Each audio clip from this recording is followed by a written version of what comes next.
টাইলসের উপরে ডিজাইন করা, দেখো এখানটা হোলও করা আছে, মানে দেখতে কিছুটা, এই যে এটা একটু দেখিয়ে নি ভালো করে।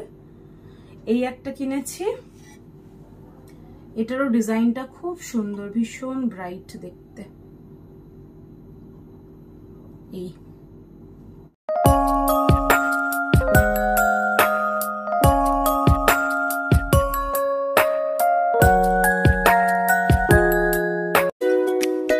আসসালামু আলাইকুম, হ্যালো, নমস্কার। কেমন আছো তোমরা সবাই? আমি খুব খুব খুব ভালো আছি, আশা করি তোমরাও খুব খুব খুব ভালো আছো। Welcome to Majestic home catch life with Sania. আচ্ছা, আজকে ভিডিওটা স্টার্ট করছি ঘর থেকেই, কিন্তু এখন আমি একটু যাব পার্লারে। চুলের অবস্থা খুব খারাপ, তো চুলটা আজকে মানে একটা ট্রিটমেন্ট নিতে যাব, ন্যানোপ্লাস্টিক। তো দেখা যাক, আমাকে পার্লার থেকে যেটা বললো যে এটা স্ট্রেটনিং এফেক্টও দেবে, প্লাস মানে হেয়ারকে একটা প্রোটিন, মানে যেটা খাবার অ্যাজ আ খাবারও যোগাবে। তো কেননা আমার ভীষণ হেয়ার ফল হচ্ছে অনেক দিন ধরেই, তো সেই কারণে ওরা আমাকে সাজেস্ট করলো পার্লার থেকে যে আমি যেন এটা করিয়ে নিই। তো আমি যাচ্ছি এখন গড়িহাটেই লাভলেস বলে পার্লার আছে, আমি ওখান থেকেই স্ট্রেটনিংটা করাই বেশিরভাগ সময়, কারণ আমি স্ট্রেটনিংটা অনেকদিন ধরেই করাচ্ছি, ইভেন অনেকবার করিয়েছি আমি। তো সেই কারণে চুলে অনেকটাই ড্যামেজ হয়ে আছে। যাই হোক, কিন্তু গত 1 বছর ধরে আমি আর স্ট্রেটনিং করাচ্ছি না। তো এখন দেখছি চুলটা খুব মানে সামনের পজিশনটা একদম কার্ল টাইপ হয়ে গেছে, ভালো লাগছে না। তো সেই কারণে যাচ্ছি পার্লার। তো চলো পার্লারে গিয়ে দেখা হবে। কেমন? আমি এসে গেছি পার্লারে, লাভলেস। এটা হচ্ছে গড়িহাটের দিকে যারা আসা যাওয়া করো, সিংহী পার্কের যে পুজোটা হয় ওইখানে, ঠিক আছে? অনেক চেঞ্জ হয়ে গেছে, অনেকদিন পর এলাম, ইউটিউবে ছাড়বো তাই।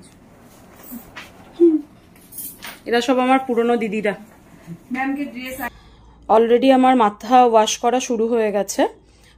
প্রথমে শ্যাম্পু করে ওয়াশ করে নিয়ে ভালো করে ওদের যে মানে ট্রিটমেন্টের যে শ্যাম্পু আছে ওটা দিয়ে শ্যাম্পু করে নিয়ে তারপর চুলটাকে না পুরো শুকনো করে নিয়েছিল ওরা, হেয়ার ড্রাই করে, মানে পুরো শুকনো করার পরে মানে এবারে যে ট্রিটমেন্টটা আমি করাতে গেছি, ন্যানো প্লাস্টিক যে ট্রিটমেন্টটা, সেই ট্রিটমেন্টের ক্রিমটা অ্যাপ্লাই করছে দিদিরা মিলে।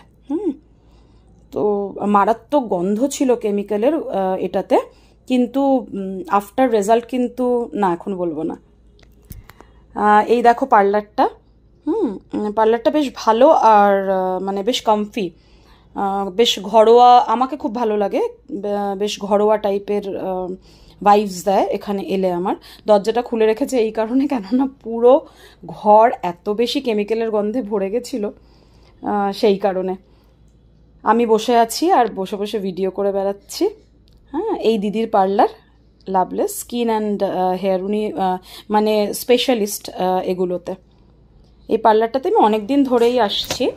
তো এবারে আমার মানে না ধুয়ে চুলটা ওরা কি করলো, ওই কেমিক্যাল লাগা অবস্থাতেই খুব পাতলা পাতলা, দেখো দেখতেই পাচ্ছ তোমরা, খুব পাতলা পাতলা সেকশন করে আয়রন মারতে লাগলো। আয়রনটা মারার পরে দেখো আমার চুলটা কিন্তু মোটামুটি রেডি হয়ে গেছে। এফেক্টটা আমার খুবই ভালো লেগেছে, আর তোমরা কিন্তু আমাকে কমেন্ট করে অবশ্যই জানিও তোমাদের কেমন লাগলো। আর করার পরে যতটা না শাইন এসছে, মানে আমি দেখলাম আফটার 1 থেকে 2 দিন পরে আরও বেশি শাইনি হয়ে উঠেছে জিনিসটা। তো আমি মানে কিছুদিন পরে গেলে আমি বুঝতে পারবো যে, এখনই পুরোপুরি রিভিউ তোমাদের আমি দিতে পারছি না এই ট্রিটমেন্টের, কিন্তু যতটুকু আমার চোখে পড়েছে ভীষণই ভালো লেগেছে। চুলটা দেখো একদম ঝলঝল করছে, আমার চুলটা কিন্তু ভীষণ খারাপ হয়ে গেছিলো, খুব রাফ হয়ে গেছিলো সেই কারণে। তো আফটার ট্রিটমেন্ট আমাকে ভালোই লাগলো, একটা পুরো স্ট্রেটনিং লুকস দিয়েছে, আর চুল পুরো একদম মানে ঝলঝল করছে যাকে বলে, স্মুথ হয়ে গেছে একদম। এটা রিভিউ আমি তোমাদের কদিন পরে ফাইনাল রিভিউটা দেবো যে এই ট্রিটমেন্টটা কতটা আমার জন্য কার্যকরী হয়েছে। পার্লারে যাওয়ার আগের দিন, এটা আগের দিনের ভিডিও, তো সেদিনকে আমি কোয়েস্ট মলে গেছিলাম, আমি আর আমার 2 মেয়ে। তো ফালাক করছিল, ছোট মেয়ে ভিডিওটা করছিল, ওখানে গিয়ে স্পেন্সার্সে গেছিলাম, স্পেন্সার্সে গিয়ে অনেক কিছু কিনেছি, সেগুলো তোমাদের সাথে শেয়ার করব। মানে অনেক কিছু কেনা হয়েছে আমার, ঘরের জন্য অনেক কিছু কিনেছি, মানে কিচেন কিছু আইটেমগুলো কিনেছি আমি, সেগুলো তোমাদের সাথে একটু শেয়ার করে নেবো। বাট এই ভিডিওতে পারবো না করতে, পরের ভিডিওতে অবশ্যই করব। আমরা স্টার মার্কে এসেছি, তো এইটা ওই স্পেন্সার্সের মধ্যেই, কোয়েস্ট মলের যে স্পেন্সার্স তার মধ্যেই মেয়েদের বায়নাতে আসতে হয়েছে। তো এখানটা একটু ঘুরবো, ঘুরে বাকি স্পেন্সার্সটা একটু ঘুরে নেব।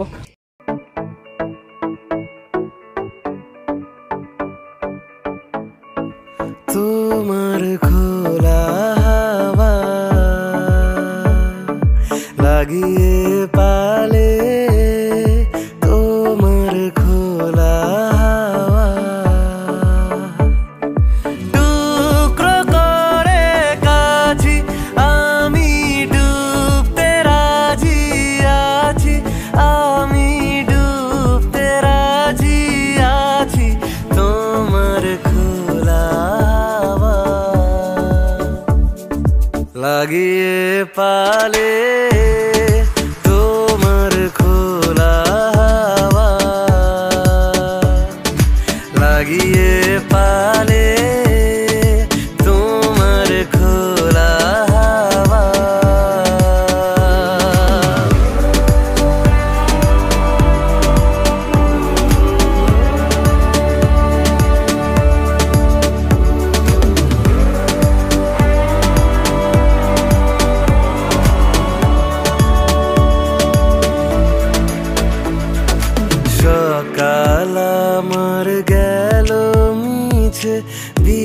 আমরা চলে এসেছি স্টার মার্কসে। এটা হচ্ছে তোমার ওই স্পেন্সার্সে ঢুকে কোয়েস্ট মলের যে স্পেন্সার্সটা, সেখানে নিচে নেমে রাইট সাইডে। তো বেশ ভালো দেখছি এদের কালেকশন, প্রচুর কালেকশন, ব্যাগগুলো ভীষণ ভালো আর হ্যান্ডি। কিন্তু একটা জিনিস, যেটা প্রাইসটা হচ্ছে একটু হাই, একটু মানে না বেশি হাই, বেশ হাই। তো নিজেদের বাজেটের কথা চিন্তা করে অবশ্যই কেনাকাটার কথা এখানে চিন্তা করো। আর এখানে কিন্তু স্টেশনারিজের প্রচুর সম্ভার, দেখেছো, প্রচুর কিন্তু ব্যাগস রয়েছে। আর বটল তো মানে এক সে এক, কোনটা ছেড়ে কোনটা নেব। কিন্তু আমাকে একটু কস্টলি লেগেছে জিনিসগুলো, কিন্তু ভীষণ ইউনিক ডিজাইনগুলো, কিন্তু খারাপ নয়। তো দেখেছো প্রচুর প্রচুর বটলস। এই যে দেখো, এই বটলগুলো দেখো, এই বটলগুলো কিন্তু আমাকে খুব ভালো লেগেছে, ব্ল্যাক প্রিন্টের ওপর। আমার ব্ল্যাক যে কোনো জিনিস খুব পছন্দ, তো এই প্রিন্টের ওপরে খুব ভালো লেগেছে, প্রিন্টটাই ভালো লেগেছে। বাট এগুলো কিন্তু থার্মাল নয়, তো এগুলো মানে জাস্ট নর্মাল যে স্টিলের হয় ওই জিনিসের। এখানে পেন ফেন মানে এভরিথিং স্টেশনারিজ যা যা আছে সব পাবে। আর প্লাস লাঞ্চ বক্সেসেরও একটা হিউজ কালেকশন এখানে রয়েছে। আমার মেয়ে তো পাগলের মতো খুঁজছে কি নেবো কি নেবো কি নেবো। তো এখানে দেখো পেনগুলো, পেনের দামি দামি, মানে দামি দামি প্লাস সুন্দর, এইসব পেনগুলো কিন্তু সত্যি আমার খুব ভালো লেগেছে, কিন্তু একটু কস্টলি পেনগুলো। তো সেই কারণে আমি আর মানে নেওয়ার কথা চিন্তা করিনি। ডায়েরিজও রয়েছে। তো গিফটিং যে অপশনগুলো যদি তোমাদের বাজেট ফ্রেন্ডলি মনে হয়, তাহলে কিন্তু ইজিলি এখান থেকে মানে কেনাকাটা করতে পারো। এরপর আমরা চলে এসেছি ওপরে ফুড কর্নারে কোয়েস্টেরই। তো এখানে কিন্তু প্রচুর দোকান দেখছি আজকে বন্ধ, মানে ফুড কর্নারে শুনলাম রেনোভেশনের কাজ হচ্ছে। তো KFC থেকে খাবার অলরেডি অর্ডার করে দিয়েছি, তো খাবারটা চলে এলেই পেট পুজো শুরু হয়ে যাবে। এই চলে এসছে খাবার, তো এবার আমরা করব পেট পুজো, ঠিক আছে।